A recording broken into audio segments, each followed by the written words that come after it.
48페이지입니다. 48페이지를 보도록 하겠습니다. 화면을 띄워주시겠어요? 네.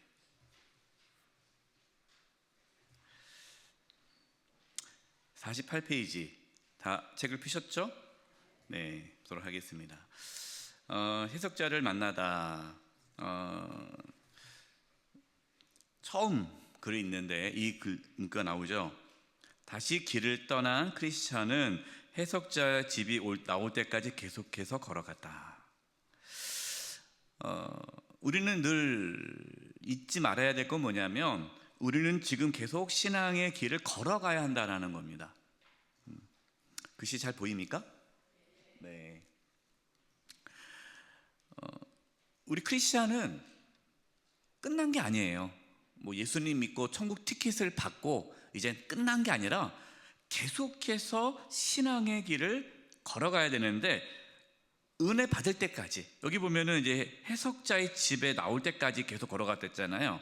예, 그래서 이 해석자, 우리가 해석자를 만나다 할 때 이 해석자는 누구냐면 가이드입니다. 우리가 여행을 갈 때 어디 뭐 단체도 어디 여행을 가거나 성지순례 가거나 여행 갈 때 성지순례에서 가장 중요한 부분이 뭘까요? 가이드예요, 가이드. 뭐 숙소가 어떠냐, 밥이 어떠냐가 두 번째고요. 가이드를 누구를 만나느냐가 제일 중요해요. 그래서 정말 좋은 가이드를 만나면 그 성지순례가 풍성하고요. 가이드가 안 좋으면은 다 안 좋은 거예요. 가이드가 왜 중요합니까? 가이드에 따라서 그 길을 안내받잖아요. 신앙도 마찬가지입니다. 우리가 지금 신앙의 길을 걷고 있는데 가이드가 있어야 돼요. 이것이 해석자입니다. 해석자. 여기서는 이제 해석자로 나오는데, 그러니까 하나님의 말씀을 해석해주고 또 신앙의 길을 해석해주는 그 해석자를 반드시 만나야 되는 거예요.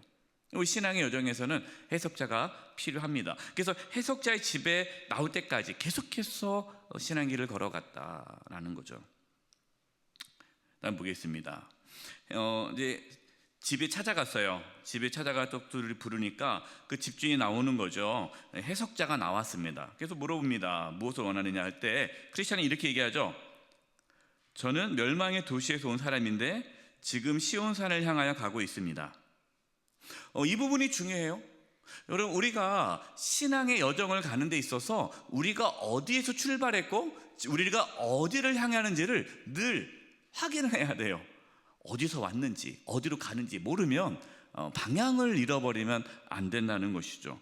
그래서 신앙의 방향을 늘 점검해야 합니다. 신앙의 방향이 뭡니까? 우리가 신앙생활하는 이유, 목적, 우리가 어디를 향했느냐. 우리는 어디를 향해 가야 돼요? 시온산을 향해서 가야 돼요. 시온산. 시온산이 뭡니까? 예, 하나님이 계신 곳이죠. 천국을 향해서 우리는 가는 거예요. 우리는 똑같이 그 시온산을 향해서, 여러분 엉뚱한 데 가시면 안 돼요. 예, 다른 데 가시면 안 돼요. 시온산, 천국, 새하늘과 새 땅, 우리는 하나님께서 주시는 그 안식에 들어갈 때까지, 그것이 우리 신앙의 이유예요. 이것을 놓치시는 분들은 다른 것에 방향을 잡으시는 분들은 다른 것이 뭡니까? 내가 뭐 병이 낫기 위해서, 물질의 축복을 받기 위해서, 이 땅에서 뭔가 잘 살기 위해서, 마음의 평안을 얻기 위해서, 이러한 다른 목적으로 신앙의 방향을 잡으시면 그분은 순례의 길을 갈 수가 없어요. 이렇게 얘기하죠. 뭐 교회 다녀봤자 별거 없네. 또 교회 나와서 누구랑 싸웁니다. 상처받았어요. 나 저 인간 보고 싶지 않아서 교회 안 나올 거야. 마음에서 상처받아가지고 막 시험에 들어서 내가 이렇게 마음이 불편한데 교회 다닐 마음이 있겠어? 그럼 그분은 당연히 신앙의 방향이 잘못됐기 때문에 끝까지 순례의 길을 걸어갈 수 없어요. 우리가 그동안 이제 앞에 나왔지만 오늘도 나오고요. 앞으로 계속 나오는데요. 신앙의 길을 가다가 중간에 탈락한 사람들이 참 많이 나옵니다. 이게 많이 나오는 이유는 그들은 방향을 잃었기 때문에 그래요. 교회 열심히 나왔는데 지금 교회 안 나오는 분들 많습니다. 다른 교회 가면 괜찮죠. 근데 다른 교회도 안 가고 아예 신앙의 길을 떠난 분들이 있다는 거예요. 이 뒷부분에 이제 그 사람이 대표적으로 나올 텐데 그 이유가 방향이 잘못됐다라는 것이죠. 저와 여러분은 방향을 잘 하시기 바랍니다. 자, 밑에 이제 보면요, 딱 해석자의 집에 들어가니까 초상화가 있습니다. 초상화. 저번에 이제 이 초상화에 대해서 제가 저번에 한번 처음에 가이드 할 때, 오리엔테이션 할 때 말씀을 드렸죠. 예. 근데 이 초상화 속에 있는 사람이 보니까 속 사람의 두 눈은 하늘을 올려다보고 있었고 손에는 가장 훌륭한 책을 들고 있었으며 입술에는 진리의 율법의 기록이 되어 있었고 등 뒤로는 세상이 펼쳐 있었다. 그는 머리에 금 연료를 쓴 채, 이렇게 나오는데요. 두 눈은 하늘을 봤다는 건 하나님을 바라본다는 거죠. 그리고 손에 성경, 이 책이 성경책이죠. 성경을 가까이 한다는 거고요. 그 다음에 입술에 진리의 율법이 기록되었다라는 것은요, 입술이 말씀을 기록했다는 말은 말씀을 계속 되새겼다, 묵상입니다. 성경에서 묵상은 말씀을 계속해서 되새기다라는 게 묵상이에요. 그래서 말씀 묵상이에요. 그리고 그분은 세상을 등지고 하나님을 향해 있죠. 등 뒤로 세상이 펼쳐 있다는 것은 세상을 등지고 하나님을 향해 있다라는 거예요. 근데 그분에게는 하나님께서 생명의 면류관을 주셨다. 이것이 그 초상화에 있는 분의 모습이다라는 거죠. 그리고 사람들에게 호소하듯한 모습을 하고 있었다. 자, 그러면 이 초상화가 도대체 누군가, 이 사람이.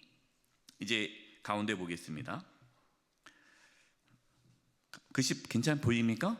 제가 말씀드렸어요. 1.0 안 되시는 분들 앞에 앉으시라고. 예, 이제 이 정도 크기로 계속 하겠습니다. 안 보이시는 분들 앞으로 오세요. 제가 이제 이렇게 형광펜으로 그것만 읽습니다. 여러분이 책을 보시고 빨리 그쪽을 찾아서 같이 보시면 좋겠어요. 제가 이 그림을 제일 먼저 보여준 이유는 당신이 지금 가고 있는 곳을 다스리시는 분께서 이분을, 이 초상화에 나와 있는 이분이죠, 이분을 유일한 인도자로 세워주셨기 때문입니다. 또한 중요한 얘기가 나와요. 가는 도중에 겪을 온갖 어려움에서 당신을 이끌어 주실 분이기 때문입니다. 그러니 제가 보여준 것을 기억하십시오. 그래야 길을 가는 도중에 사망의 길을 바른 길이라고 속이는 자들을 만나도 속지 않을 수가 있습니다.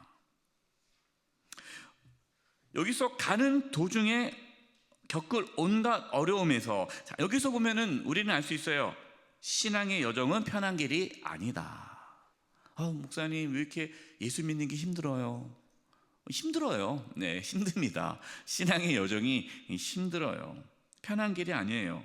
그러나 그런 온갖 어려움 가운데서도 우리가 끝까지 신앙의 길을 걸어갈 수 있도록 우리에게 필요한 분이 있는데, 그 가이드가 필요하다. 영적인 가이드.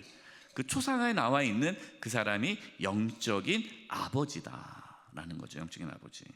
근데 그분이 속이는 자들을 만나도 속지 않도록 경계와 분별, 그러니까 이단에 빠지지 않도록, 잘못된 신앙의 길에 빠지지 않도록 우리에게 경계하고 분별할 수 있도록 한다라는 것이죠. 우리 요 프린트물 보겠습니다. 강의안 보겠습니다. 1번 해석자의 집. 자, 초상화. 그 초상화가 누구라는 거예요? 영적인 아버지. 발견했죠? 여러분 프린트물, 우리 이게 프린트물, 프린트물 받은 거 보세요. 보고 계시죠? 1번 해석자의 집 초상화인데, 그 초상화가 영적인 아버지라는 거예요. 그 영적인 아버지가 누굽니까? 대표적인 분이 목회자예요. 목회자가 영적인 아버지입니다. 그래서 이제 바울도 그렇게 얘기하지 않습니까? 두 번째 보면은 영적인 아버지 역할, 갈라디아서 4장 19절 프린트물에 있습니다. 프린트물 같이 한번 읽어보겠습니다. 프린트 없으신 분 다 있죠? 네. 갈라디아서 4장 19절 읽어보겠습니다. 시작. 나의 자녀들아, 너희 속에 그리스도의 형상을 이루기까지 다시 너희를 위하여 해산하는 수고를 하노니. 바울은 결혼을 안 했어요. 아이가 없죠. 그런데 나의 자녀들아라고 합니다. 이것은 영적인 아버지이기 때문에 정말 성도님들이 그리스도의 형상에 이르기까지, 예수님을 닮아갈 때까지, 끝까지 그 믿음의 길을 완수할 때까지 내가 다시 너희를 위하여 해산하는 수고를 한다. 이 영적인 아버지가 목회자이지만 또 목회자만 영적인 아버지가 아니에요. 여기 계신 분들이 영적인 아버지, 어머니가 돼야 되죠. 여러분의 자녀에게 있어서는 여러분의 영적인 육적인 부모이지만 또한 영적인 부모가 돼야 되죠. 그리고 특별히 한종 직분자들, 여기 계신 분 중에 한종 직분자들은요, 교회의 영적인 아버지와 어머니 역할을 해줘야 됩니다. 그래서 성도님들이 새가족에 왔을 때에 그 성도님들이, 또 믿음이 연약한 성도님들이 예수님의 형상에 이르기까지 그들을 돌보고 건면하고 위로하고 그 역할을 해주는 거예요.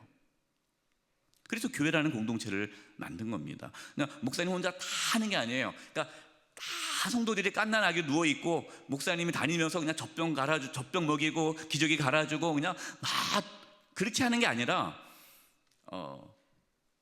한정 직분자들은 영적인 부모의 역할을 교회에 감당해야 한다. 그래서 제가 계속해서 얘기하는 거예요. 한정 직분자분들은 계속 훈련을 받으셔야 되고 1대1 양육하셔야 되고 또 오이코스 섬김일을 하셔야 되고 구역 지도자를 하셔야 되고 봉사를 해야 된다. 그러니까 이번 한정 직분자 선거를 하는데 명예직이 아니죠. 그냥 교회 오래 다녔다고 당연히 권사되고 안수집사 되면 안 돼요.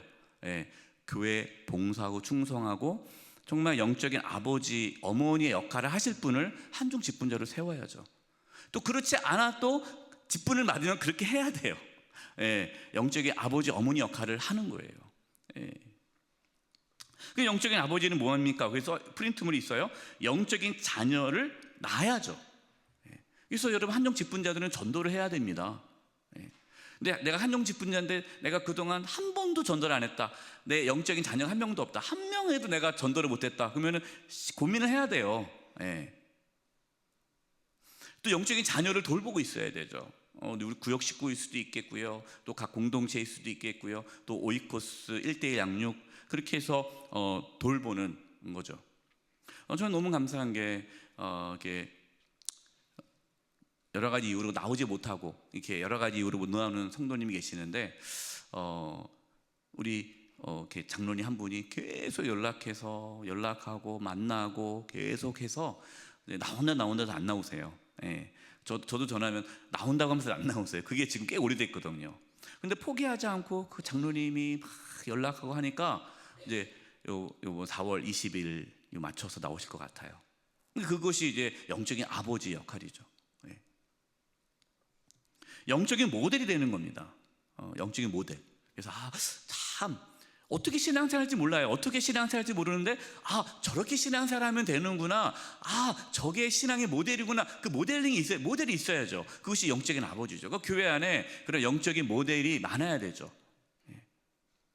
그래서 최근에 우리 교회 한종 직분자 중에 하늘나라 가신 분들이 적지 않습니다. 그분의 장례를 하면서 많은 성도님들이 이렇게 신앙생활을 해야 되는구나를 고백을 많이 하셨어요. 그 죽음 앞에서 어떻게 믿음을 지켜내가는 그 나가는 모습들, 그 신앙의 모델이죠. 영적인 아버지와 어머니이죠. 네 번째로 신앙의 순례 여정 중 온갖 어려움 중에서 이끌어주는 거죠. 그래서 여러 가지 시험으로 환난 가운데 고통 가운데 신앙의 길을 잠깐 쉬고 있는 분들이 있으면은 가서 연락하고 다시 권면하고 붙잡아주고. 그러니까 이번에 우리가 공동체 회복의 날을 4월 20일 하는 이유가 바로 이 우리가 영적인 아버지 어머니 역할을 하자는 거예요. 그래서 구역에서 남녀 성교회에서 그 공동체에서 또 여기 계신 성도님 한 분이 우리 교회에 내가 그동안 알고 있었던 하지만 지금 안 나오는 분들을 다시 연락해서 권면해서 다시 신앙의 길을 걸어갈 수 있도록 힘쓰는 거죠. 또 우리의 자녀들, 실제 육적인 자녀가 교회 안 나오고 있으면은 이번 기회에 다시 한번 교회 한번 나오자 하고 권면하는 그 일을 하자는 거예요. 그게 데살로니가전서 2장 11절입니다. 프린트물이 있어요. 너희도 아는 바와 같이 우리가 너희 각 사람에게 아버지가 자기 자녀에게 하듯 권면하고 위로하고 경계하였으니. 하노니. 예. 이것이 필요하죠. 교회 공동체 안에 이러한 영적인 아버지들이 많아야 되고 어머니가 많아야 됩니다. 그 교회는요 바른 길로 가겠죠, 성도님들이. 예. 근데 모델이 없어요.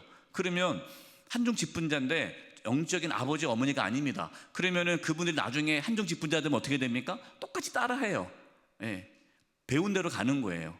그럼 그 교회는 아주 그냥 엉뚱한데, 이 시온산으로 가는 게 아니라 엉뚱한 데로 가는 거예요.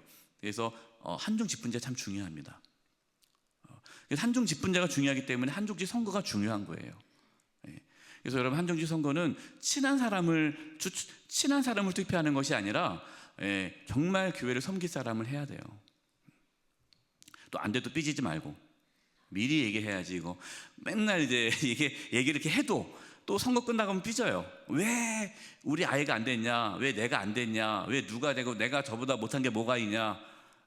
그 말 하시는 분은 그것 때문에 안 되는 거예요. 그것 때문에 안 되는 거예요. 그렇게 생각하셔야 돼요.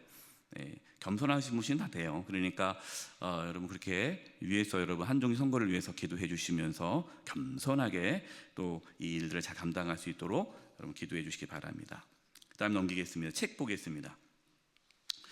이제 초상화를 보고 또 집에 들어가니까 이렇게 청소하는 하인과 물 뿌리는 소년이 있었어요.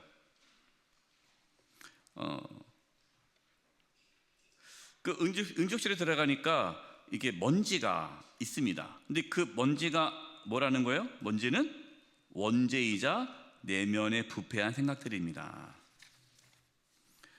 페이지 50페이지예요. 책 50페이지 찾으셨죠? 네. 뭐 프린트랑 책 왔다 갔다 하니까 잘 보세요. 50페이지 위쪽에 있어요. 청소하는 하인과 물 뿌리는 소년 비유예요. 자, 그러면 이제 처음에 청소를 시작했던 하인과 물을 가져와 뿌린 소년은 각각 율법과 복음을 뜻합니다. 이 빗자루질 하는 그 사람은 먼지가 가득한데 그 먼지가 원죄잖아요. 인간의 내면에 숨어 있는 그런 죄성, 이런 것들이 있는데 빗자루질 하니까 자꾸만 이게 나타나잖아요. 그러니까 율법은 뭡니까? 그게 나오는 거예요. 여기 율법이 죄를 발견하여 금하려 하지만 제거하기는커녕 죄를 되살아나게 하고 더욱 기세를 부리게 하여 우리의 영혼 안에 차고 넘치게 한다는 것을 보여줍니다. 그러니까 율법은 뭡니까? 죄를 깨닫게 해주는 거죠. 아, 내가 죽을 수밖에 없는 죄인이구나. 근데 율법이 없으면요, 죄를 발견하지 못해요. 그러니까 빗자루질을 하지 않으면 이 방이 더럽다는 걸 모르죠. 그게 중요한 거예요. 빗자루질이 나쁘다는 게 아니에요. 빗자루질을 해야 돼요. 그래서 먼지가 일어난 걸 보면서 이 집이 더럽구나, 먼지가 가득하구나 알아야죠. 빗자루질 안 하면 깨끗하다 생각한단 말이에요. 그렇지 않아요. 우리는 죄인이라는 것을 알게 되는 거죠. 그리고 복음은요, 밑에 나오죠. 복음이 우리 마음에 다가와 영향 미치기 시작하면 물로 먼지를 닦아내듯이 죄가 전복된다는 걸 보여줍니다. 그래서 복음을 믿게 되면 우리의 영혼은 깨끗해지고 영광의 왕께서 거하시게 하는 합당한 장소가 됩니다. 예수님의 보혈로 깨끗함을 받는다. 이 물이 예수 그리스도의 보혈이죠. 예수 그리스도의 피로 깨끗함을 받는다. 프린트물 다시 한번 보겠습니다. 프린트물 강의한 2번, 빗자루질하는 하인과 물 뿌리는 소녀를 비유했어요. 빗자루질하는 하인은 율법이죠. 물 뿌리는 소녀는 복음을 상징하죠. 거기 히브리서 10장 22절을 제가 표준 세번역으로 이렇게 했습니다. 프린트물 찾으셨나요? 히브리서 10장 22절. 제가 읽을게요. 그러니 우리는 확고한 믿음을 가지고 참된 마음으로 하나님께 나아갑시다. 우리는 마음에다가 무엇을 뿌려서? 예수의 피를 뿌려서 죄책감에서 벗어나고 맑은 물로 몸을 깨끗이 씻었습니다. 해석자의 집에서 이것을 보여준 거죠. 그래서 율법과 복음을 깨닫게 해주는 거예요. 복음은 이거구나. 복음은 예수 그리스도의 피로 내가 죄사함을 받았다. 이것이 복음이구나. 이걸 알게 된 거죠. 그리고 그 다음에 가보니까 또 작은 방으로 가니까 그 방에 두 아이가 있는데요. 각각 다른 의자에 앉아 있어요. 근데 나이가 많은 아이의 이름은 51페이지 정욕이었고요. 또 어린 아이의 이름은 인내였습니다. 이렇게 정욕의 의자와 인내의 의자가 딱 있는 거예요. 이렇게 앉아 있어요. 근데 이 정욕이라는 이 아이는 불만스러워 보였고 인내는 아주 평온하게 보였다. 그러면서 이렇게 나오죠. 정욕은 지금 당장 가지고 싶어 합니다. 반면에 인내는 즐겁게 기다리고 있죠. 그 해석자가 얘기하는 거예요. 이 두 아이는 두 종류의 사람을 상징합니다. 정욕은 이 세상 사람들을 상징하고 인내는 장차 다가올 세상의 사람들을 상징합니다. 그러니까 정욕은 이 땅의 삶이 전부인 것처럼 생각하며 사는 사람이고, 인내는 천국을 소망하면서 믿음의 길을 걸어가면서 인내하는 그 크리스찬들을 의미하는 거죠. 정욕은 지금 당장 이 세상에서 모든 것을 가지려고 합니다. 그들은 모든 좋은 것을 당장 얻으려고 합니다. 눈에 보이는 게 전부니까. 정욕에 십사인 사람은 이 세상의 종말 때에 아무것도 가지지 못할 것입니다. 그랬더니 이제 이 크리스찬이 정욕과 인내를 보면서 인내가 참 중요하군요 하면서 이렇게 얘기하죠. 무엇보다 가장 좋은 것을 얻기 위해 기다릴 줄 안다는 점에서 그렇고, 그 다음 페이지 52페이지 책 맨 위입니다. 다른 사람이 모든 것을 잃을 때 그는 자신의 영광을 얻을 것이라는 점에서 그렇습니다. 인내가 중요하군요. 그리고 해석자가 맞아요. 그리고 또 하나는 얘기하죠. 다음 세상의 영광은 영원하지만 이 세상의 영광은 순식간에 사라진다는 점입니다. 천국은 영원하지만 이 세상의 삶은 곧 사라진다는 거죠. 근데 정욕에 사라진 사람들은, 이 세상 사람들은 마치 이 땅의 삶이 전부인 것처럼 그렇게 살아간다는 거예요. 그러니까 인내하지 못하는 거예요. 그러나 천국에 대한 소망이 있는 사람은 인내하겠죠. 그래서 여러분, 신앙에서 중요한 신앙의 태도는 인내예요. 이거를 이제 크리스찬이, 주인공이 이제 깨닫게 된 거죠. 인내가 중요하구나. 그러면서 이제 밑에 나옵니다. 이 세상의 것들을 탐내지 않고 장차 다가올 일을 기다리는 게 가장 훌륭한 일이라는 것을 이제야 알겠습니다. 이제 제가 이 부분에서 중요하게 여겨서 별표를 했어요. 그게 바로 진리입니다. 보이는 건 잠깐이지만 보이지 않는 건 영원하기 때문입니다. 하지만 이 세상의 것들과 여기 보면요, 이게 참 이 글이 좋아요. 우리는 알아요. 머리로 알잖아요. 천국은 영원하지. 그리고 지금 눈에 보이는 건 영원하지 않아. 맞아. 우리는 천국을 소망하며 살아야 돼. 머리로 이해가 되는데 막상 살다 보면요, 우리 어떻게 살아가요? 당장 눈앞에 보이는 것만 막 급급하게 맨날 죽겠네 어떡하면 좋아 하고 현실의 문제에 막 집착하며 살아갈 수밖에 없어요. 왜 그러냐? 그 이유를 설명하는 겁니다. 이 세상의 것들과 우리의 육신적인 적용은 서로 가깝기에 금세 친밀하게 됩니다. 그러니까 우리는 육신을 입고 있기 때문에 이 세상의 것들과 육신의 정욕은 가까워요. 그래서 금세 친밀해져요. 하지만 장차 다가올 일, 아직 미래에 있잖아요. 아직 눈에 안 보이잖아요. 이 육신적인 적용은 서로 거리가 멀기 때문에 계속해서 거리감을 느끼게 되는 겁니다. 그러니까 원래 그렇잖아요. 사람이 눈에 보여야 되는데 안 보이면 멀어지잖아요. 천국은 안 보이잖아요. 앞으로 내가 죽는다는 걸 잘 생각 안 하잖아요. 사람들이 다 죽는다는 걸 알지만 내가 죽을 거라 생각 안 하고 살잖아요.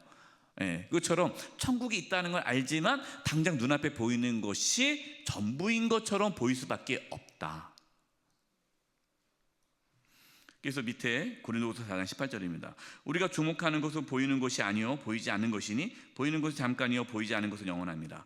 그렇기 때문에 우리가 의도적으로 끊임없이 보이지 않는 천국에 대한 소망을 가져야 되는 거예요. 훈련을 해야 돼요. 그렇지 않으면 그냥 냅둬버리면 우리는 이 땅의 것만 바라보며 살아갈 수밖에 없어요. 프린트물 보겠습니다. 프린트물 세 번째, 정욕의 의자와 인내의 의자. 정욕의 의자는 요한 1서 2장 16절, 제가 표준사본을 읽어드리겠습니다. 세상에 있는 모든 것, 곧 육신의 욕망과 눈의 욕망과 살림살이의 자랑거리는 아버지께로부터 나온 것이 아니라 세상으로부터 나온 것이기 때문입니다. 그래서 이 정욕, 이 세상 사람들은 당연히 현실의 문제에만 관심을 갖게 되고 눈에 보이는 곳에만 집착하는 거예요. 그래서 신앙생활을 해도 이것만 보는 거죠. 새벽기도 나오는 이유, 주일 성수하는 이유, 헌금하는 이유, 하나님 우리 아이가 잘 되게 해주세요. 좋은 데 취업하게 해주세요. 비나이다 비나이다 비나이다. 하늘에 계신 하나님 아버지께 비나이다. 잘 되게 해주세요. 그냥 그저 육신의 정욕과 눈의 욕망, 살림살이의 자랑. 우리 애가 말이야 이번에 서울대 갔잖아. 우리 손주가 서울대 갔잖아 하면서 뭐 엄청 자랑하는 거죠. 그게 자랑이에요, 자랑. 그래서 간증하라니까 뭘 간증해요? 이 육신의 욕망과 눈의 욕망과 살림살이의 자랑거리가 그게 간증이에요. 진짜 간증은 뭡니까? 환난과 고난과 역경 가운데서도 믿음의 길을 걸어가는 게 간증인데, 그건 별로 간증이 안 돼요. 은혜가 안 된다고 그래요. 왜? 그거 하고 싶지 않거든요. 그저 뭔가 잘 되는 거. 그래서 여러분 11조 하십시오. 11조 하면은 복 받습니다. 그러면은 아멘에서 11조 해요. 근데 그게 아니라 여러분 하나님 것입니다. 하나님 것이기 때문에 11조 하십시오. 그러면은 안 해요.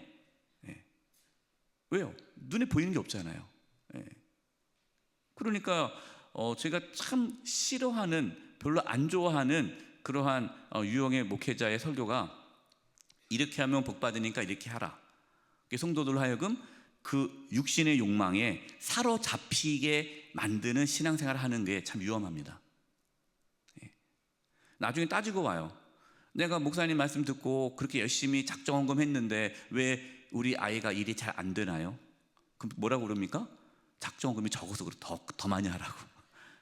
그럼 더 많이 해요. 근데 또 안 돼요. 그럼 이런 식으로 가는 게 이거는 잘못된 거죠. 근데 두 번째, 인내의 의자는 뭡니까? 누가복음 21장 19절입니다. 너희 인내로 너희 영혼을 얻으리라. 예수님께서 하신 말씀이에요.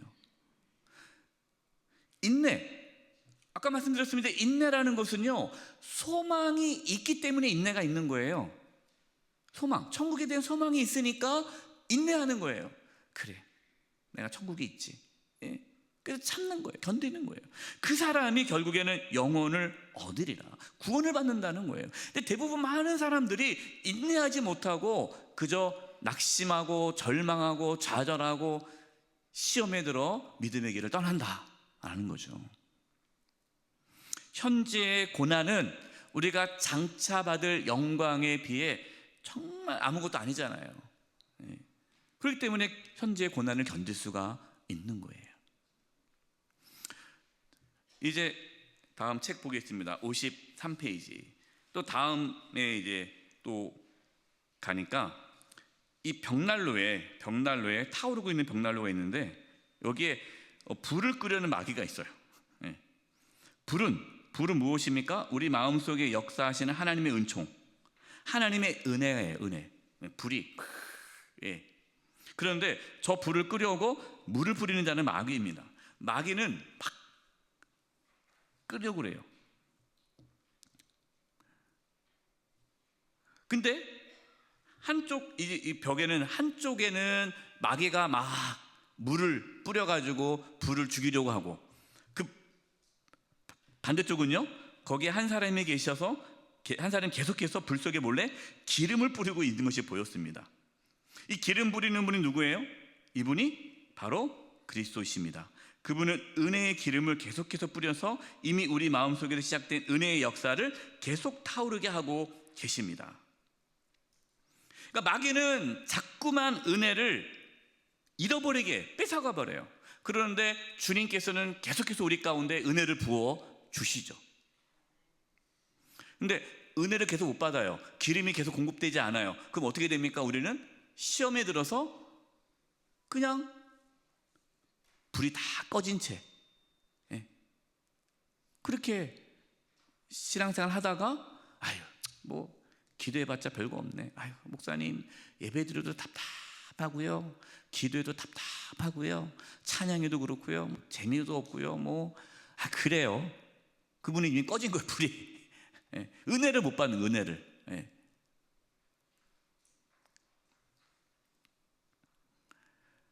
여기 보겠습니다. 우리 프린트물 보겠습니다. 불을 끄려는 마귀와 프린트물 4번, 불을 끄려는 마귀와 기름 붓는 그리스도. 불을 끄려는 마귀, 베드로전서 5장 8절 9절입니다. 근신하라 깨어라. 너희 대적 마귀가 우는 사자같이 두루다니며 삼킬 자를 찾나니 너희는 믿음을 굳건하게 하여 그를 대적하라. 이는 세상에 있는 너희 형제들도 동일한 고난을 당한 줄을 알미라. 마귀가 하는 일이 뭘까요? 끊임없이 은혜를 빼가요. 은혜를 잃어버리게 만들어요. 은혜를 다 쏟아내게 만들어요. 그런 거 있잖아요. 우리가 막 은혜 받고 막 주일날 은혜 받고 딱 집에 갔는데 배우자가 속을 뒤집어 놔요. 아니면 자녀가 속을 뒤집어 놔요. 그러면은 받은 은혜를 다 쏟아버리잖아요. 그게 마귀예요, 마귀. 마귀가 은혜를 받은 것을 다 잃어버리게 만든다는 거예요. 물을 그냥 붓는 거예요. 그럼 그때 이게 마귀구나 생각하셔야 돼요. 마귀가 아니라 제게 왼수지 저게 왼수지 하면서 그냥 그 마귀에 휩싸여 가지고 해버리면은 다 안 되죠. 그래서 여러분에게 팁을 드리면요, 우리가 살다 보면 속상하고 기분 상할 일이 있잖아요. 그렇죠? 빨리 푸셔야 돼요. 안 풀면요, 마귀가 계속해서 물을 부어가지고 불을 꺼트려 버립니다. 네. 그래서 속상하고 기분 나쁘면 빨리 풀어야 돼요.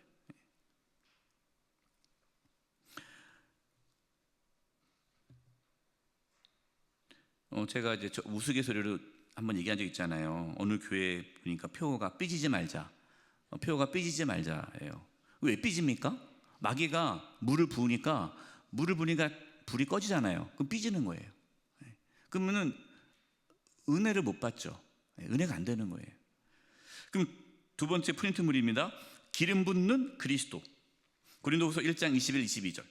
우리를 너희와 함께 그리스도 안에서 굳건하게 하시고 우리에게 기름을 부으신 이는 하나님이시니 그가 또한 우리에게 인치시고 보증으로 우리 마음에 성령을 주셨느니라. 우리 가운데 기름은 성령이죠. 그래서 성령의 충만함을 받을 수 있도록 계속해서 주님께서 우리에게 은혜를 주신다는 거예요. 자, 그러면 우리가 여기서 선택하기 나름입니다. 마귀가 우리의 마음을, 우리의 불을, 신앙의 그런 하나님의 은혜를 끄게 만들 것이냐, 예수님의 그 우리 가운데 기름 부으심을 우리가 계속 공급받을 것이냐. 자, 그러면 마귀가 가만히 있을까요? 가만 안 있을까요? 가만 안 있겠죠. 마귀는 계속 물을 뿌리겠죠. 그러면은 불이 안 꺼지려면 어떻게 하면 돼요? 그 물보다 기름이 많으면 돼요. 그 말은 뭐냐면 은혜를 계속해서 받으셔야 돼요. 은혜의 자리로 나아가야 돼요. 하나님께 때를 따라 돕는 은혜를 얻기 위해서 하나님 앞에 나아가야 돼요. 수요사경에 오는 거예요. 수요사경에 와서 은혜 받아야 되고, 새벽 말씀 듣고 또 기도하고, 이번 주 금요일에 금요 성령 기도에 와서 또 은혜 받고, 그렇게 계속해서 기름이 우리 가운데 부어져야 마귀가 아무리 물을 뿌려도 그 물 뿌림이 이게 별로 이렇게 효과를 나타내지 못하게 만들어야 된다는 거예요. 마귀한테 미안하다, 내가 기름을 많이 못 넣으니까 물을 뿌려주지 말아달라 해도 뿌립니다, 마귀는요. 그러니까 살다 보면 속상할 때도 있고 힘들 때도 있고 뭐 누구랑 또 다투거나 기분이 상할 때가 있어요. 그런데 기름이 충만하고 성령 충만하고 말씀으로 계속 공급받으신 분들은 툴툴 털고 가는데, 이것이 기름이 공급되지 않으신 분들은 조금만 하나에도 시험에 들고 넘어지고 그러는 거예요. 조금만 해도 삐지고. 그러니까 참 힘든 거죠. 조금만 해도 삐지고 하니까 또 달래줘야 되고 막 달래줘야 되고, 그러다가 결국에는 신앙의 길을 떠나는 분들이 적지 않다. 여기 밑에 보면요, 시험에 빠진 영혼에게 은혜의 역사가 계속 유지되도록 하는 게 얼마나 어려운지 당신이 깨달았으면 해서였습니다. 예. 그래서 믿어지는 것이 은혜이다.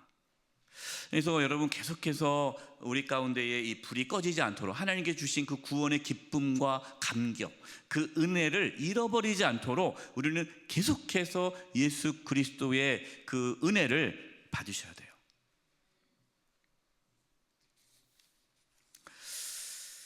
그 다음에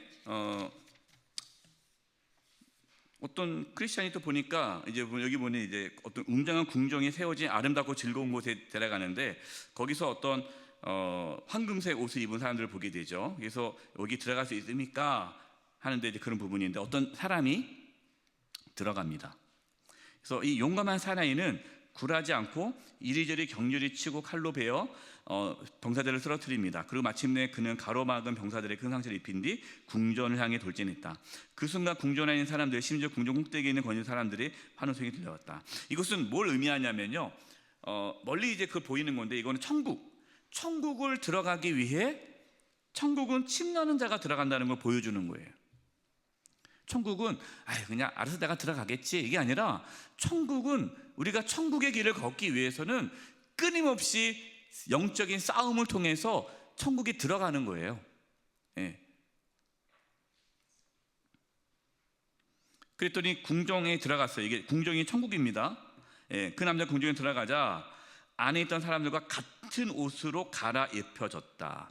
예수 그리스도로 옷 입은 거죠. 예. 그 하얀 세마포, 흰 옷을 입은 거죠. 그 구원받은 성도의 옷을 입은 거죠. 이거를 보여준 겁니다. 이거는 지금 이제 해석자가 이 크리스찬에게 앞으로 당신이 저렇게 천국에 천국에 들어가기 위해서 이제 신앙의 여정을 열심히 해야 한다는 것을 보여준 거예요. 가보니까 이게 철장 속에 타락자가 나옵니다. 이제 여기서부터 중요한 부분이 나와요. 철장 감옥에 홀로 앉아있는 남자가 보였다. 그는 팔짱을 낀 채 바닥을 바라보며 마치 가슴이 찢어진 듯 크게 한숨을 쉬고 있었다. 그러니까 도대체 이게 무슨 일인가? 그랬더니 한번 직접 물어보라는 거예요. 그래서 물어봤습니다. 당신은 누굽니까? 그랬더니 이렇게 얘기해요. 전에는 어떤 사람이었습니까? 물어봤더니 중요한 얘기가 나옵니다. 옛날에는 자타가 공인하는 매우 신실한 성도였습니다. 그러니까 옛날에 교회 열심히 다녔다는 거예요. 옛날에. 그때는 제가 하늘나라를 가질 자격이 있다고 확신했고 그곳에 갈 생각에 아주 즐거워했답니다. 그러니까 예전에 신앙생활을 아주 열심히 했어요.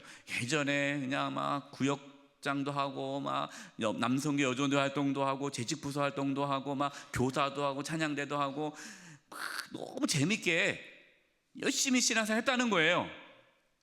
그런데 지금은 어떻다는 거예요? 지금은 절망에 빠져서 신앙생활을 안 하고 있는 거예요. 어쩌다가 이런 상황에 처하게 되었습니까? 그러니까 이런 얘기하는 겁니다. 이게 중요한 얘기예요. 제 영혼을 철저히 살피는 일을 그만두었더니, 그러니까 얘기했잖아요. 우리가 늘 자기 영혼을 살펴야 되는데 세상의 정욕이 제 목을 올가매었습니다. 그러니까 세상의 정욕에 잡혀서 인내하지 못한 거죠. 그냥 눈에 보이는 것만 하다 보니까, 그리고 저는 말씀의 빛을 거스르는 죄가 지었고 하나님의 선하심을 거역하는 죄를 지었습니다. 이 말은 뭐냐면요, 신앙생활 하다가 세상이 너무 좋아서 세상의 정욕에 빠져서 이제 조금씩, 그전에는 말씀도 열심히 읽고 기도해야 되는데 귀찮고 그냥 하나씩 안 하는 거예요. 안 하고 그리고 이제는 수요 사경에도 안 나오고 새벽 말씀도 안 듣고 금요 성령 기도도 안 나오고 주일도 이제는 일주일에 한 번씩 나오다가 매주 주일 성수하다가 이제는 한 주 빠지고, 2주 빠지고, 3주 빠지고, 또 코로나가 갔다가 왔네. 코로나가 오니까, 이번에 코로나 기간에요, 많은 분들이 신앙길을 떠났어요. 코로나 오니까 딱 명분이 생겼잖아요. 교회 안 갈 명분. 그러니까 교회를 안 간 거예요. 교회를 몇 개월 동안, 수년 교회를 안 가니까 살만하거든요. 교회 안 가면 큰일 날 줄 알았는데, 나름 재밌거든 세상이. 그러니까 교회를 안 나오고 이제 세상 속에 살아가는 거예요. 스스로 하나님을 거부한 거죠. 스스로. 결국 성령께서 저를 떠나버리셨고 마귀가 제게로 왔습니다. 제가 하나님을 놓을게 하자 하나님께서 저를 떠나버리셨습니다. 그러나 제 마음은 너무 강팍해져서 회개할 조차 없었습니다. 제가 여기다가 이걸 썼어요. 가시떨기에 떨어진 씨라고 했는데, 이 책을 읽다가 묵상하니까 이 가시떨기에 떨어진 씨가 떠오르더라고요. 이 가시떨기에 씨가 떨어졌는데 자라지 못하잖아요, 그 가시 때문에. 근데 거기서 예수님께서 비유로 뭐라고 말씀하셨냐면, 그 뜻을 세상의 염려와 재물의 유혹으로 인해서 하나님 말씀이 자라지 못한다라는 거예요. 그러니까 처음에 말씀 받았을 때는 기뻤죠. 처음에 신앙생활할 때 기쁘고 즐겁고 뭔가 이렇게 교회에서 여러 가지 활동도 하고 막 재밌게 막 봉사도 하고 재밌었는데, 그 말씀이 그 안에서 자라야 되는데 말씀이 못 자라는 거예요. 왜? 교회를 다니지만 여전히 세상을 사랑하고, 또 염려, 세상의 염려와 근심에, 또 재물의 욕심에 하나님 말씀을 잘하지 못하다 보니까 열매를 못 맺게 되죠. 그러니까 결국에는 신앙의 길을 떠나버리는. 그 다음 보십시오. 여기서 그 다음 페이지예요. 여기서 이제 중요한 얘기가 나옵니다.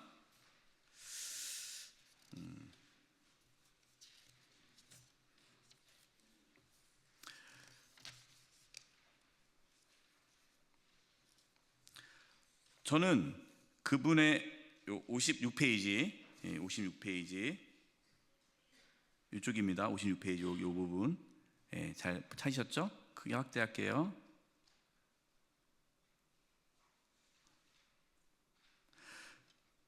저는 그분의 인격을 모독했고 그분의 공의를 경멸했습니다.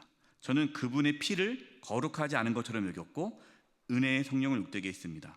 그래서 저는 모든 언약에서 여기서요 스스로를 제외시켜버렸습니다. 스스로 내가 구원받는 자리에서 벗어나게 되었다. 자, 무엇 때문에 이 지경에 오시게 되었습니까? 여기 나오죠? 육신의 정욕과 쾌락, 그리고 헛된 부귀영화 때문입니다. 그때는 이것들을 가지게 되면 많은 쾌락을 누릴 거라고 믿었습니다. 이제는 그 모든 게 무서운 독중처럼 저를 쏘아대고 있습니다. 자, 여기서요 해석자가 나옵니다. 크리스찬 씨, 이 사람의 고통을 기억하고 늘 스스로 경계하여 잊어버리지 않을 교훈으로 삼으십시오. 철로 역정을 쓴 이유가 이거예요. 권면하고 경계하기 위해서죠. 여기서 고린도후서 7장 1절 말씀을 제가 썼어요. 하나님을 두려워하는 가운데에 거룩함을 온전히 이루어 육과 영의 온갖 더러운 것에서 자신을 깨끗하게 하라. 신앙생활은 우리가 오해하는 것 중에 하나가 뭐냐면요, 견인교리에 대한 오해입니다. 견인교리. 그럼 견인교리가 뭔가를 보도록 하겠습니다. 자, 페이지 여기 프린트물 보겠습니다. 프린트물 첫 번째 보면 여기 철장 감옥 안에 있는 남자와 몸을 떨고 있는 남자예요. 철장 감옥 안에 있는 남자, 데살로니가전서 2장 11절, 너희도 아는 바와 같이 우리가 너희 각 사람에게 아버지가 자기 자녀에게 하듯 권면하고 위로하고 경계하노니. 지금 경계하는 거예요. 이렇게 신앙생활 하다가는 이런 식으로 철장 감옥 안에 있는 갇힌 남자처럼 된다라는 겁니다. 넘기겠습니다. 몸을 떨고 있는 남자는 나중에 설명하고요, 제가 견인교리를 먼저 설명하려고 그래요. 이 부분이 중요합니다.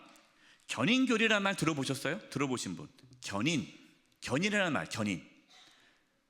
견인차 들어봤잖아요.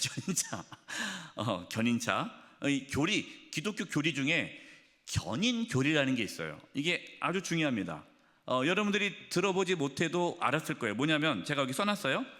구원을 받은 성도는 끝까지 구원을 잃지 않고 하나님께서 그를 보호하시고 인도하신다는 교리예요. 내가 구원받으면 하나님께서 그 영혼을 절대로 포기하지 않는다. 여러분 믿으십니까? 우리는 그걸 믿어요. 이게 견인이에요. 그러니까 믿음은 내가 지키는 것이 아니라 하나님께서 우리를 지켜주시는 거예요. 그래서 요한복음 거기 프린트물입니다. 프린트물 보세요. 거기 요한복음 10장 28절 읽어보겠습니다. 28, 29절 제가 읽을게요. 내가 그들에게 영생을 주노니 영원히 멸망하지 아니할 것이요 또 그들을 내 손에서 빼앗을 자가 없느니라. 그들을 주신 내 아버지는 만물보다 크심에 아무도 아버지 손에서 빼앗을 수 없느니라. 이게 견인이에요. 하나님께서 택한 백성은 절대로 하나님이 포기하지 않는다. 그래서 우리가 구원을 받을 수 있는 것은 하나님이 포기하지 않고 이끄신다는 거죠. 이 크리스찬 주인공 보면요, 중간에 절망의 늪에 빠지기도 하고 잠자기도 하고 막 딴 길로 새기도 하고 하는데 하나님께 그때마다 도움의 손길을 보내줘서 그 크리스찬이 천국에 갈 때까지 인도해 주잖아요. 이게 견인이에요, 견인. 그런데 이 견인 교리에 대한 오해가 있습니다. 그 오해가 뭐냐면요, 구원파. 여러분 구원파 아시죠? 박옥수 구원파. 구원파가 뭐라고 얘기해요? 우리는 구원을 한번 받았기 때문에 그 구원을 잃어버리지 않는다. 그러니까 내가 무슨 짓을 해도, 내가 사람을 죽여도, 내가 나쁜 짓을 해도, 우리가 회개하지 않아도 한 번 구원받으면은 이제는 그것이 영원히 구원받는 것이다. 이게 잘못된 견인 교리라는 거예요. 그렇지 않다는 거예요. 그러면 목사님, 그러면 지금 이 견인 교리와 히브리서 6장 4절과 6절 보겠습니다. 밑에 여기 히브리서 프린트물입니다. 프린트물에 6장 4절에서 6절을 제가 읽을게요. 프린트물 보셨죠? 밑에 히브리서 6장입니다. 한 번 빛을 받고 하늘의 은사를 맛보고 성령에 참여한 바 되고 하나님의 선한 말씀과 내세의 능력을 맛보고도, 이 말은 뭡니까? 교회 등록을 했어요. 세례를 받았어요. 성찬에 참여했어요. 나 구원 받았어. 나 하나님의 자녀야 라는 확신도 가졌어요. 그런데 6절, 타락한 자들은, 그렇게 했음에도 불구하고 타락한 자들은 다시 새롭게 하여 회개할 수 없나니 이는 그들이 하나님의 아들을 다시 십자가에 못 박아 드러내 놓고 욕되게 함이라. 그러면 아니 목사님, 앞에서는 요한복음에서는 예수님께서 절대로 너희를 뺏을 자가 없다 했는데 왜 히브리서에서는 왜 중간에 타락한 자들이 생깁니까? 예수 믿었으면 끝까지 타락하지 않도록 하나님이 지켜주셔야지 왜 타락합니까? 이게 상충되잖아요. 근데 상충되지 않는다는 거예요. 이 부분이 중요합니다. 이거를 이 철로역정에서는 아주 중요한 내용으로 다루고 있어요. 오늘 이 과에서는요, 이번 두 번째 챕터에서는 제가 거기서 썼습니다. 그 요한복음 10장 밑에 한번 읽어보겠습니다. 프린트물, 참된 구원을 찾았습니까? 네, 프린트물 제가 읽을게요. 참된 구원을 받은 자와 일시적인 종교적인 체험과 경험으로 스스로 구원을 받았다고 착각한 자들을 구분해야 함. 이게 무슨 말이냐면 진짜 구원받은 사람이 있고요, 내가 구원받지 않았는데 구원받았다고 착각한 사람이 있어요. 근데 진짜 구원받은 사람은 하나님께서 그를 끝까지 견인 지켜줍니다. 이 크리스찬은요, 진짜 예수님을 만난 거예요. 그래서 믿는 거예요. 그렇기 때문에 그를 하나님께 지켜주시는데 중간에 포기한 사람들, 낙오된 사람들은요 착각한 거예요. 어떤 착각이냐? 내가 은혜 받았고 내가 구원 받았다라는 착각에 빠진 거예요. 이런 분들의 특징은요, 일시적인 종교적인 체험과 경험이 있어요. 그래서 목사님, 제가 기도하는데 뭐가 보였어요. 뭔가 불이 떨어진 게 보였고 제 몸이 뜨거워졌고 그래서 제가 하나님의 자녀라는 생각이 들었어요. 위험합니다. 내가 하나님의 자녀라는 확신은요, 십자가의 은혜를 경험해야 들어와야 되는데 그것이 아니라 뭔가 신비로운 체험, 기도했더니 내가 마음이 뜨거워져서 마음이 평안해지니까 저 구원받은 것 같아요. 뭔가 이렇게, 그리고 교회 생활이 너무 재밌어. 재밌으니까 내가 구원받은 것 같고, 내가 스스로 구원받았다고 해서 구원받는 게 아닙니다. 내가 구원의 확신이라는 것이 내가 죽으면 천국 가, 난 죽으면 천국 가, 그것을 내가 믿는다고 천국 가는 게 아니잖아요. 그래서 그럼 목사님, 내가 구원 받았는지 안 받았는지 어떻게 합니까? 그래서 우리는 말씀을 통해서 계속 점검을 해야 돼요. 내가 진짜 예수님을 믿고 있는가 안 믿고 있는가를 끊임없이 자기를 돌아보고 해야 되는데, 참된 그리스도인은 특징이 뭐냐? 참된 그리스도인은 두렵고 떨림 가운데 구원을 이루어간다는 거예요.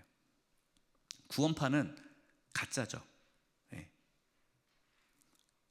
그래서 늘 영적으로 깨어있고 인내하면서 믿음의 경주를 하는 거예요.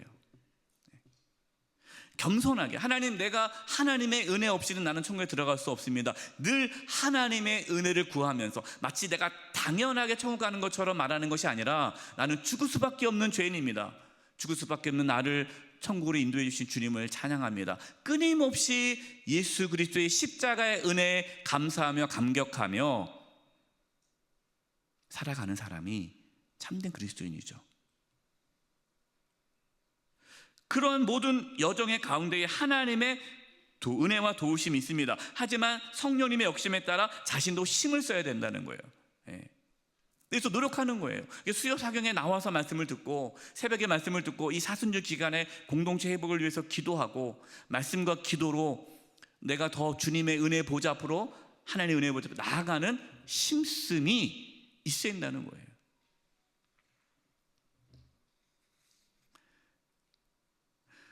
여러분, 히브리서 6장 4절 6절 말씀은요, 이 히브리서 말씀을 이해해야 됩니다. 이 히브리서를 기록한 그 배경은요, 그 당시에 초대교회 성도들 중에 이단으로 빠진 자들이 많았어요. 그리고 배교하는 자들이 있었습니다. 배교가 뭡니까? 예수님을 믿지 않기로 결정하는 거예요. 왜요? 예수님 믿으면 감옥에 들어가야 되고 죽임을 당해야 되니까 환난을 받고 싶지 않은 거예요. 야, 내가 지금 예수 믿는 게 나 편하자고 믿는 건데 내가 그렇기 때문에 고생을 해야 돼? 나 고생할 바에는 나 예수 안 믿어. 그러니까 배교, 예수님을 믿지 않기로 결정하는 사람들을 말하는 거예요.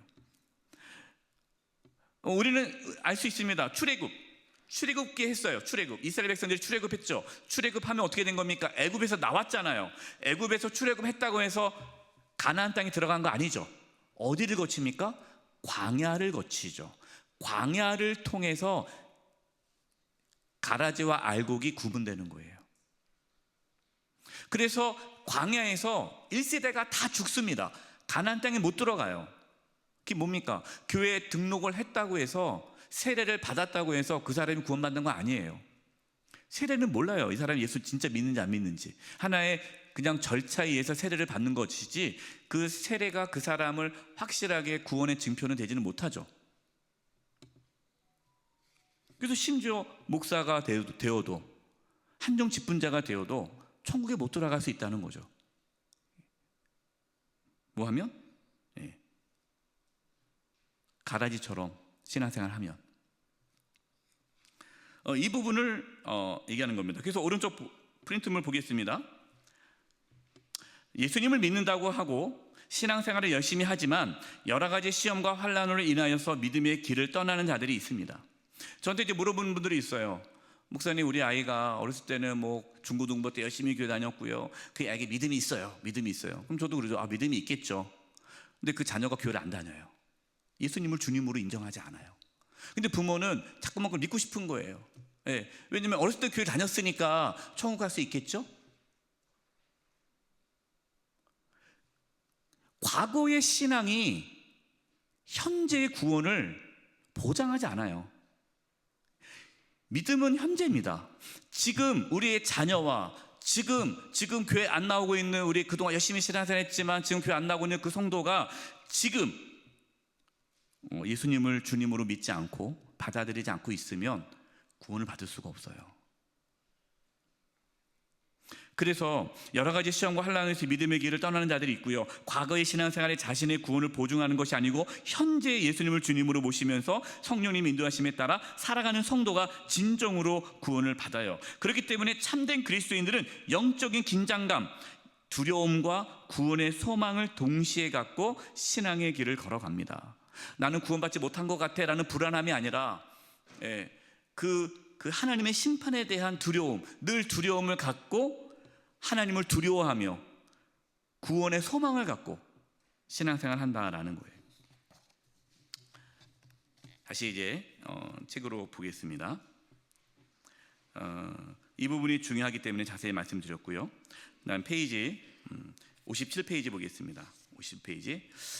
크리스찬이 얘기하는 거죠. 제가 늘 근신하고 깨어 기도해서 이 사람이 저지른 잘못을 범하지 않도록 하나님께 도와주시길 바랍니다.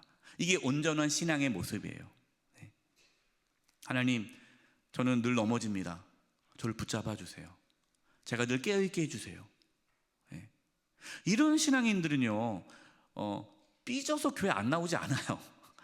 예. 왜 삐진다고 교회 안 나옵니까? 예. 끝까지 가야죠. 우리는 천국을 소망하는데.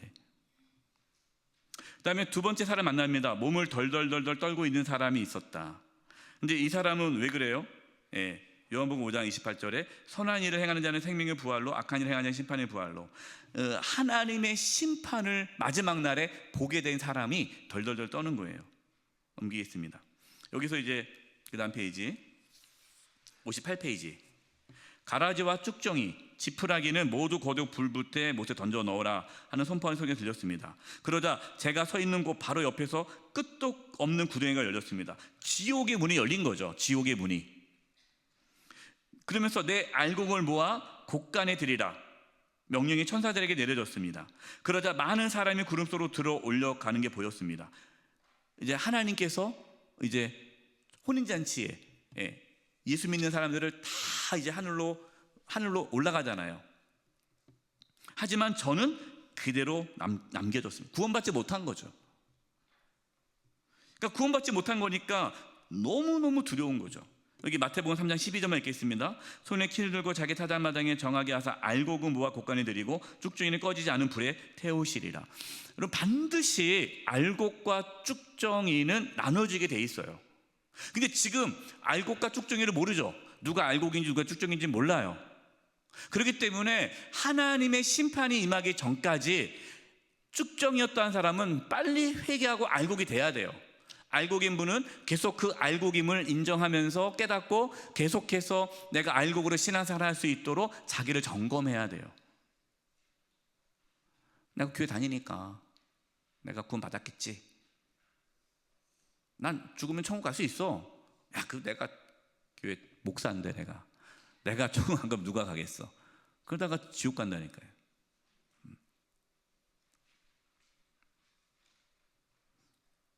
저는 그게 제일 두려워요. 아무리 유명한 목회자가 되면 뭐합니까? 유명한 목회자가 되는데 쭉정이어서 지옥 가는 건 무명의 목회자로서, 무명의 그 목회자이지만 알곡으로 천국 가는 게 낫지 않겠어요? 그건 그 다음에 59페이지, 그건 심판의 날이 다가오고 있는데 저는 아직 준비가 되어 있지 않다고 생각했기 때문입니다. 우리 사랑하는 성도 여러분, 예수님의 재림을 준비하시기 바랍니다. 우리가 하나님의 심판을 준비하셔야 돼요. 그래서 정신 바짝 차리고 내가 정말 예수님을 제대로 믿는가 아닌가를 이 철로역정을 통해 자기를 점검해야 됩니다. 크리스찬입니다. 네, 이 일들을 생각하니 크게 두렵기도 하고 간절한 소망이 생기기도 합니다. 두려움과 소망이 있어야 돼요. 해석자가 뭐라고 말합니까? 이 일들을 명심하고 있으면 당신이 가야 할 곳으로 똑바로 가는데 큰 자극과 격려가 될 줄 것입니다. 크리스찬은 허리띠를 고쳐매고 떠날 준비를 했다. 우리 다시 여러분의 신앙의 허리띠를 조아 매시기 바랍니다. 해석자는 위로자가 되시는 하나님께서 늘 그와 함께 하시며 성공을 인도하시기를 기도해 주었다. 이렇게 해서 이번 두 챕터가 끝나고요. 제가 6페이지 다시 프린트로 가겠습니다. 해석자를 만나다를 묵상하면서 제가 두 가지의 말씀이 떠올랐어요. 그래서 그 말씀만 적어놨습니다. 프린트물이에요. 마지막 6번째, 사도행전 14장 22절입니다. 제자들의 마음을 굳게 하여 이 믿음에 머물러 있으라 권하고 또 우리가 하나님의 나라에 들어가려면 많은 환난을 겪어야 할 것이라 하고, 바울이 교회를 세웠고 전도하면서 마음을 굳게 하여 믿음에 머물러 있으라 권하는 거죠. 우리는 계속해서 믿음을 굳건하기 위해서 힘쓰고 노력해야 되고 하나님 나라에 들어가려면 많은 환난을 겪어야 됩니다. 좁은 길을 가는 거예요. 편하게 예수님 믿을 수 없습니다. 디모데후서 4장 7, 8절이에요. 나는 선한 싸움을 싸우고 나의 달려갈 길을 마치고 믿음을 지켰으니, 믿음을 지키는 겁니다. 끝까지 달려가야 돼요. 이제 후로 나를 위하여 의의 멸류관이 예비되었으므로 주곧 의로우신 판장이 그날에 내게 주실 것이며 내게만 아니라 주의 나타나심을 사모하는 모든 자에게도니라. 저는 이 은혜가 우리 모두에게 있기를 주님의 이름으로 축원드립니다. 기도하겠습니다. 하나님 아버지, 철로역정 두 번째를 보았습니다. 저희들 늘 깨어있게 해주시고 우리 자신의 신앙을 점검하면서 알곡으로서 신앙생활을 할 수 있도록 도와주시옵소서. 늘 하나님의 은혜 보좌 앞으로 나가게 도와주시고 은혜의 자리를 사모하며 은혜 받기 위하여 힘쓰게 하여 주시옵소서. 두렵고 떨림 가운데에 또한 천국의 소망을 갖고 믿음의 길을 걷게 하여 주시옵소서. 예수님의 이름으로 기도드리오며 지금은 우리 주 예수 그리스도의 은혜와 하나님 아버지의 그 크신 사랑하심과 성령님의 교통하심과 충만하심이 온전한 믿음의 길을 걸어가기를 소망하며 나아가는 우리 사랑하는 성도님들 한 영혼 한 영혼 위에 이제부터 영원토록 함께하옵시기를 간절히 축원하옵나이다. 아멘.